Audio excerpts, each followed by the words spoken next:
રહેણાંક મકાનમાંથી મળી timer bomb જેવી વસ્તુ ગીર સોમનાથના વેરાવળની ઘટના પોલીસ તંત્ર થયું દોડતું તપાસ કરતા નકલી બોમ્બ હોવાનું જાણવા મળ્યું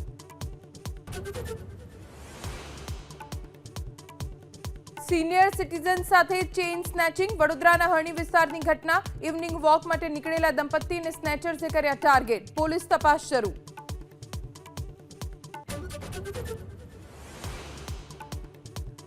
કર્ણાટકમાં ડીકે શિવકુમારને મુખ્યમંત્રી બનાવવાની માંગ સાથે 10 ધારાસભ્યો પહોંચ્યા દિલ્હી ધારાસભ્યોએ પાવર શેરિંગ ફોર્મ્યુલા લાગુ કરવા માટે કોંગ્રેસ હાઈકમાન્ડ પર દબાણ લાવવા પહોંચ્યા દિલ્હી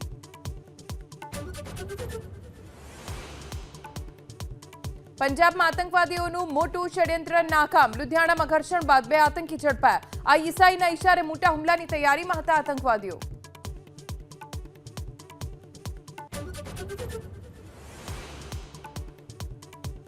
પ્રધાનમંત્રી ફસલ વીમા યોજનાનો કરાયો વિસ્તાર જંગલી પ્રાણીઓથી અને કુદરતી આફતથી નુકસાની ખેડૂતોને મળશે વળતર કૃષિ મંત્રી આપી જાણકારી ગુજરાતમાં નથી મળતો ફસલ વીમો